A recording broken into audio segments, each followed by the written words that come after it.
जी, अस्सलाम वालेकुम। तो फ्रांस की एक और सक्सेस स्टोरी जिसमें बैचलर में हमारा स्टूडेंट जो है वो उसका जस्ट 1 डे में वीज़ा आया है। तो मेरे साथ अब्दुल्ला सलमान हैं और उनके फादर हैं जो हमारे पास मोस्टली आते रहे हैं। तो आज की जो हमारी सक्सेस स्टोरी है वो बैचलर इन फ्रांस के हवाले से है। तो आपको पता है कि इसमें जनरली हम वो बातें करते हैं जो एक नए स्टूडेंट को पता होना चाहिए कि कैसे प्रोसेस होता है, कैसे इन्होंने कंसल्टेंट को रीच किया, इनकी अपनी प्रोफाइल क्या है। तो ये एक तकरीबन कोई 8 से 10 मिनट की वीडियो है, लेकिन इसमें बहुत सारे क्वेश्चंस क्लियर हो जाएंगे स्टूडेंट की तरफ से भी और हमारी तरफ से भी कि कैसे आपने फ्रांस का प्रोसेस करवाना है।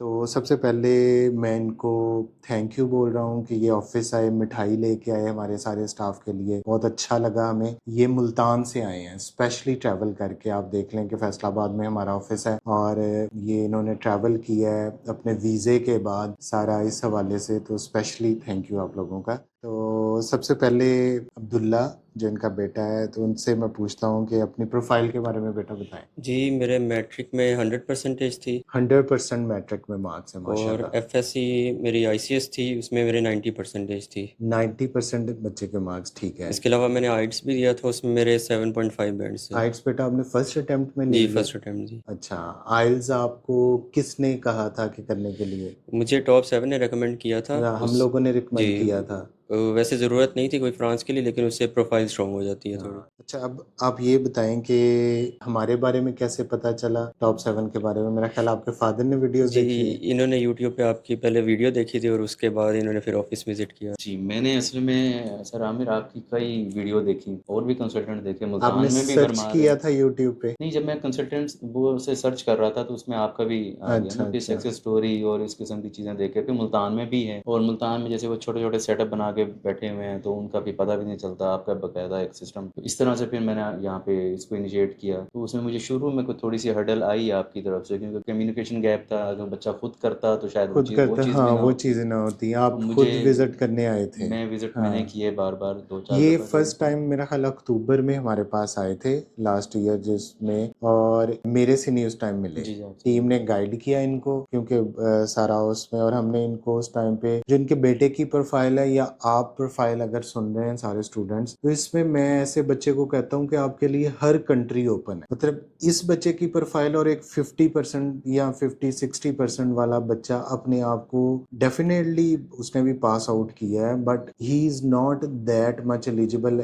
जो इस बच्चे ने, अगर उसने जान मारी है, उसने नंबर लिए हैं, he deserve that her country में। अब मैं इसको आपको बड़ा अच्छा एक्सपीरियंस एंड पे वीडियो में बताऊंगा, इसका इंटरव्यू कितनी देर का हुआ और उससे आप अंदाजा लगा लें कि क्या चीज़ है। तो आपने हमें ऑनलाइन देखा, जी। ऑनलाइन जैसे आप लोग बहुत सारे देखते हैं, उसमें ये है कि मैं अब तो वीडियोस में कहने शुरू कर गया हूँ कि हमारे पास इतने ज़्यादा मैसेजेस होते हैं, हर टाइम कॉल बज रही है। मतलब 11 से 6 ऑफिस टाइमिंग है। मैं स्टाफ को इसके अलावा नहीं कह सकता कि आप रात को कॉल लें या मैसेज रिप्लाई करें। तो आप अपना टेक्स्ट मैसेज छोड़ेंगे, टीम उसको रिप्लाई करेगी। अब देखें पाकिस्तानी जो अवाम है, टेक्स्ट मैसेज अस्सलाम वालेकुम क्या हाल है, मतलब आप हमसे यार अपने टू द पॉइंट पूछें कि जी, बहुत मैंने अच्छा ये सिस्टम है ये आपका। ऐसे ही होना चाहिए। मैं ये खुद मार्केटिंग में रहे हैं इन्होंने, पेपरलेस आपका वो। पेपरलेस उसमें, मतलब हम मैक्सिमम कोशिश करते हैं। मैं बार बार कहता हूँ आप टेक्स्ट मैसेज करेंगे, अपना जितना अपने बारे में एक प्रिसाइज इन्फॉर्मेशन बता देंगे, हमारी टीम उसको दे के आपको रिप्लाई करेगी 2-3 मैसेजेस के बाद। और यही मैं सभी को बताता हूँ। तो इन्होंने जी आए, ऑफिस विजिट किया, इन्होंने हमसे प्रोसेस स्टार्ट करवाया, इन्होंने बच्चे का फिनलैंड के लिए करवाया, स्वीडन के लिए करवाया, और फ्रांस की स्टोरी तो बाद में आती है। तो आपने क्या क्या अपने डॉक्यूमेंट्स प्रिपेयर किए? एक्चुअली डॉक्यूमेंट्स भी मैंने ही किए। इनका अच्छा, हाँ, इनके तमाम डॉक्यूमेंट्स जो हैं आपने इसको ज्यादा फीड नहीं किया कि मैं ये खुद क्यों नहीं आया? बस मैं ही लगा रहा तमाम डॉक्यूमेंट्स शुरू क्योंकि से अब्बू मुल्तान ऐसे कर रहे हैं? शुरू से ही ऐसे। तो आईपीसीसी करवाना था और फिर मूफा करवाना था, वो सब कुछ मैंने खुद करवाया। पीसीसी भी और एफआरसी वगैरह निकलवा के उसको वो मूफा भी करवाया। ये आपको, मैं इस चीज को तो कहता हूँ कि आप सपोर्टिव है, मैं, मगर ये कोई ट्रेंड अच्छा नहीं है। आई डोंट रिकमेंड नहीं, इट। असल बच्चे में को बच्चे खुद ने पता होना एडमिशन चाहिए। ले लिया था हाँ, और जगह, तो वो अब वहाँ से भी उसको भी कंटिन्यू बिजी रखना था, था। हाँ इस्लामाबाद फास्ट में से इसका, मुल्तान में फास्ट में था ना फास्ट ही आपका। एडमिशन था। Fast is one of the best institute. अगर ये कंप्यूटर साइंस में यही ये कर रहा था, और अगर पाकिस्तान पाकिस्तान में जो बच्चे भी कर रहे हैं विदाउट एनी डाउट उसको भी कंप्लीट कर लें अगर वो इस स्टेज पे नहीं जाना चाहते। बहुत अच्छा तो इंस्टीट्यूट है। इसी वजह से फिर वो, क्योंकि मैं चाह रहा था पढ़ाई डिस्टर्ब ना हो, तो फिर तमाम डॉक्यूमेंट्स वो मैंने प्रिपेयर किए अच्छा और इनको जस्ट आज लेकर आया। अच्छा, ये मेरा ख्याल दूसरी दफ़ा सलमान का है। हाँ जी, एक दफ़ा जब आपको वीज़ा प्रिपरेशन के लिए था जी जी, इंटरव्यू से पहले जी, वो भी कोई डॉक्यूमेंट्स। इतना फोर्स नहीं किया था, वो मैं फिर ऐसे ही लेकर आ गया था कि 2-4 मिनट के लिए ज़रा फेस टू अच्छा फेस अच्छा, इंटरेक्शन हो जाए। सही है। अच्छा, इसमें आपने अटेस्टेशन करवाई आईबीसीसी से, मोफा से करवाई? अच्छा, पहले आपका फिनलैंड में भी एडमिशन आया था? स्वीडन में, स्वीडन फिनलैंड में भी, में, फिनलैंड में भी इनका भी तीनों एडमिशन जगह आ जहाँ गया? जहाँ अप्लाई किया था वो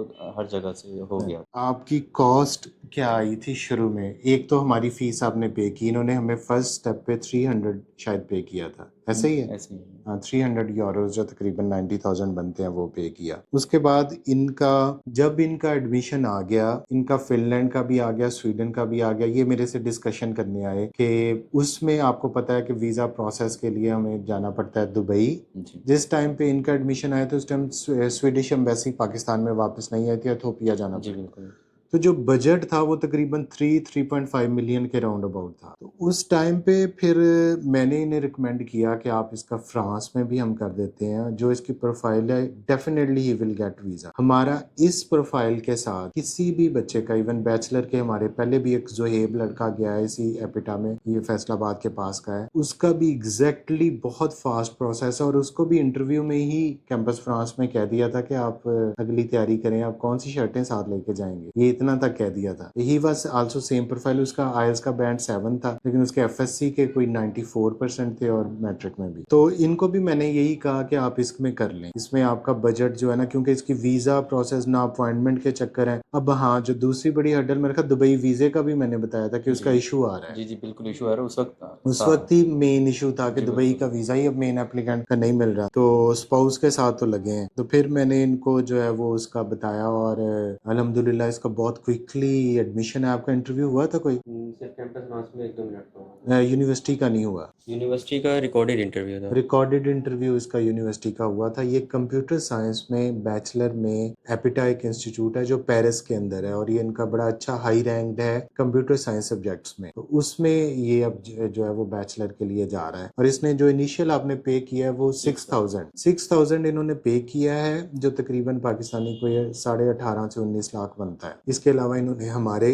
फीस पे की है और इनके जो वीजा प्रोसेस पे चार्जेस लगे हैं वो मैं बता देता हूँ। 30,000 इनका लगा है कैंपस फ्रांस की जी, ऐसे ही रजिस्ट्रेशन है। पे। इसमें हमने जो 3 मुल्क अप्लाई किए थे उनमें भी हमने एप्लीकेशन फीस दी वो थी, हमने हाँ, की थी। उसमें आपकी स्वीडन में लगी होगी और नहीं, फिनलैंड में भी। तीनों में 900 स्वीडिश करोना हाँ, थे। स्वीडिश वो 30,000 नहीं, बनते तीनों में हैं। लगी थी। तीनों में लगी थी क्योंकि वो ज्यादा अपॉर्चुनिटीज को अपना सेफ साइड पे हम उसको सेफ सिक्योर साइड पे करें। करने के लिए ये सब कुछ। अच्छा, इसमें आपका जो है फ्रांस में आपकी वीजा फीस 16-17 हज़ार है। आप मुझे बताएं कि आपका कैंपस फ्रांस का एक्सपीरियंस कैसा रहा? कैंपस फ्रांस का मैं अपने टाइम से आधा घंटा पहले गया था। जो आधा घंटा लाहौर में हुआ जी, है? लाहौर में हुआ था। तो अच्छा जो मेरे से पहले गए थे ना इंटरव्यू देने, उनका 10 से 15 मिनट का सबका इंटरव्यू हुआ था और मेरा इंटरव्यू सिर्फ 2 मिनट का हुआ था। और उसमें आपको थोड़ा सा डर नहीं लगा कि मुझे मुझे फॉर्मेलिटी? बहुत डर लगा क्योंकि वो जब मैं उनको बात कर रहा था वो सुन भी नहीं रहे थे बिल्कुल, वो बस मेरे डॉक्यूमेंट्स चेक कर रहे थे। तो जब उन्होंने देखे मेरे डॉक्यूमेंट्स मैट्रिक के और एफएससी के, तो वो बहुत हैरान हुए थे। तो इंटरव्यू में सिर्फ उन्होंने नाम पूछा और स्पॉन्सर पूछा, 2 मिनट का इंटरव्यू, अच्छा, और बाहर जो लोग बैठे थे वो भी हैरान हो गए थे कि इसको इतनी जल्दी क्यों आ रही? इतनी जल्दी अब कर दो दिया। चीजों में ये एक्सेप्शनल केस होता है, एक या तो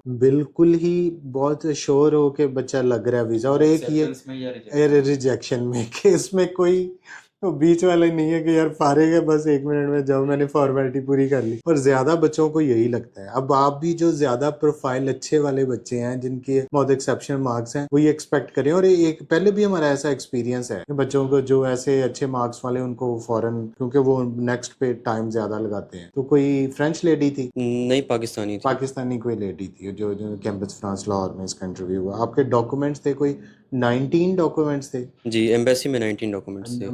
तकरीबन। उसमें स्पॉन्सर की सबसे ज्यादा आपकी बैंक स्टेटमेंट कितनी थी? 4 मिलियन थी। 4 मिलियन के round about bank statement show की है। स्पॉन्सर के आपके डॉक्यूमेंट्स लगे हैं? नहीं, इनकी दादा। मेरे ग्रैंडफादर के लगे हैं। अच्छा, और ग्रैंडफादर के लगे मतलब हैं। उनको बिजनेस को मैनेज फादर करते हैं, ये एफिडेविट में लिखा था। अच्छा अच्छा, बिजनेस को मैनेज फादर। तो आपके क्या क्या डॉक्यूमेंट्स लगे हैं उसमें मदर ग्रैंडफादर के? जी, उसमें जो ग्रैंडफादर के इनके जो उनके लैंड है उनके नाम पे, उसकी फ़र्द वगैरह डॉक्यूमेंट्स हैं। और जो हम उसमें बिज़नेस करते हैं उनकी कुछ रसीद थी। तो बहरहाल उन्होंने इसकी ये चीज़ें चेक ही नहीं की। बहरहाल हमने तो लेके जानी नहीं, वो डेफिनेटली फाइल तो चेक जी, जी, करते वो हैं। हमने तो लेकर जानी थी, लेकिन उस वक़्त उन्होंने कुछ चेक नहीं किया इस जब तरह ये ऐसे स्पेसिफिकली इस पे क्वेश्चनिंग नहीं वो हुई। नहीं की। वो जो डॉक्यूमेंट दे के एम्बेसी में भी उन्होंने कहा जी आप डॉक्यूमेंट्स अपने जमा देखिए करो। इसमें मैं आपको थोड़ा सा बताना चाहूँ कि हर जो चीज़ पूछी गई है एम्बेसी में वो आपने लगानी है, एक्स्ट्रा भी नहीं हम लगवाते। मतलब इसमें पुलिस क्लियरेंस सर्टिफिकेट नहीं चाहिए था ना? नहीं चाहिए था। नहीं चाहिए था। नहीं, वहाँ पे डॉक्यूमेंट्स की लिस्ट लगी होती है जब डॉक्यूमेंट पीसीसी सबमिट हाँ, करवाते हैं ना, हाँ, वो उसमें पीसीसी नहीं था। अच्छा। वैसे लोग कहते हैं ले जाते हैं सेफ लोग साइड ले पे। जाते, आप लेके गए थे? मैं लेके गया था लेकिन सबमिट नहीं करवाया। सबमिट नहीं करवाया, एग्जैक्टली तो मैं हम भी बार बार यही कहते हैं कि आप जो एम्बेसी की चेकलिस्ट है उसको आपने कंसिडर करना है। बहुत सारे लोग इसमें मिसप्लेस हो जाते हैं जी, आपने अपना डोमिसाइल नहीं लगाया, आपने बर्थ सर्टिफिकेट नहीं लगाया, आपने बर्थ पीसीसी नहीं सर्टिफिकेट लगाया। कहा था नहीं, उन्होंने, वो फ्रांस के लिए रिक्वायर्ड है, मैं एक जनरल बात बता रहा हूँ लेकिन मैंने कि फिर जो एफआरसी लगा दिया था हाँ सिर्फ। एफआरसी आपने रिलेशन शो करना है ना कि जी। फादर है और ये वो, तो उस हवाले से हम सारी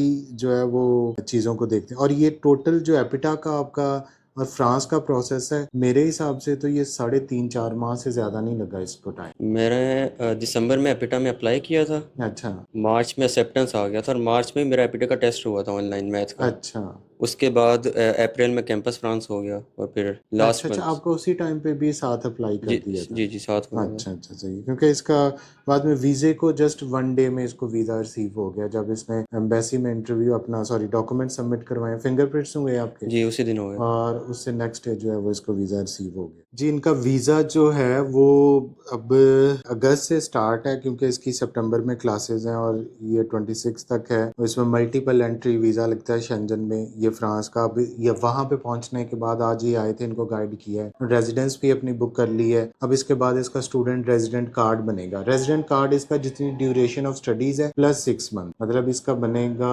2028 तक, वो उसकी बेस पे। हाँ, फिर ये नेक्स्ट जो ट्रैवल करेगा ये उसकी बेस पे करेगा। तो अब इनके फादर को हमारे साथ एक गिला रहा है और मैं बहुत सारे और स्टूडेंट्स का भी ये गिला मानता हूँ। कुछ उसमें हम भी अपना सिस्टम इम्प्रूव कर रहे हैं क्योंकि बहुत ज़्यादा कस्टमर्स होते हैं, मज़ीद बेहतरी की गुंजाइश हर जगह होती है। मैंने उसको एक्सेप्ट किया है और इंशाल्लाह आइंदा भी करेंगे। रिप्लाईज़ के हवाले से आपको कि रिप्लाईज़ जो इनके फादर काफ़ी दफ़ा मुल्तान से यहाँ पे फिज़िकली विज़िट करने आए डॉक्यूमेंट्स को समझने के लिए, रिप्लाईज़ के हवाले से कि सर रिप्लाई लेट आता था क्योंकि उन्होंने उस हिसाब से डॉक्यूमेंट, तो मेरा भी सभी आप लोगों को जो बच्चे प्रोसेस करवा रहे हैं या जो करवाने वाले हैं, हम रिप्लाई ज़रूर जाएगा, मस्ट जाएगा। उसमें हम ये है कि समटाइम्स हम कह देते हैं कि कॉल्स ना करें, टेक्स्ट मैसेजेस करें, तो उसमें एक रिकॉर्ड रहता है, तो हमारी टीम आपको उस हवाले से आपको कंप्लीट गाइड करेगी। बाकी हर एक को टाइम देते हैं, हर टाइम बिजी रहते हैं। मेरा नहीं ख्याल मेरे ऑफिस में कोई एक बंदा भी किसी टाइम फ्री बैठा हो, वो हर चीज़ को अकोमोडेट कर रहा है और मजीद हम इंशाल्लाह इसको करेंगे और ऑफिस भी बनाएंगे। मुल्तान का भी हमारा प्लान है, तो जैसे ये आए, अब इनके नेक्स्ट ये कह रहे थे कि मेरे पास है कजन इनके या फैमिली मेंबर्स, तो इंशाल्लाह they will be accommodated in that city as well. ये छोटी सी स्टोरी थी जिसमें बहुत सारे पॉइंट्स कवर हो गए। तो क्या आपके फ्यूचर प्लान्स क्या हैं? फ़िलहाल तो अभी फ्रांस में ही मेरा ना अपनी ही फील्ड में अपॉर्चुनिटीज़ एक्सप्लोर करने का इरादा है।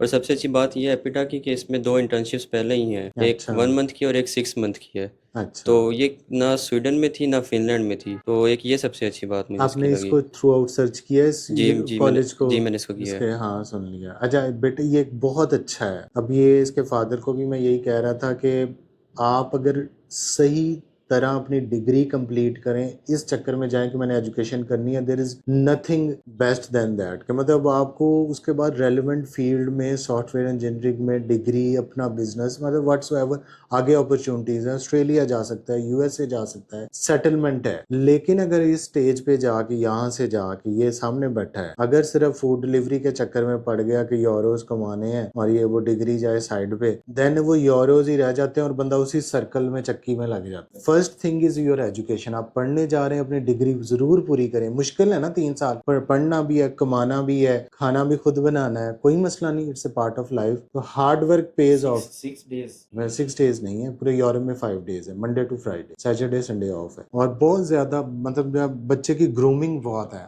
आप इसका डिफरेंस देख लेंगे इंशाल्लाह 6 माह में। चलें, थैंक यू सो मच।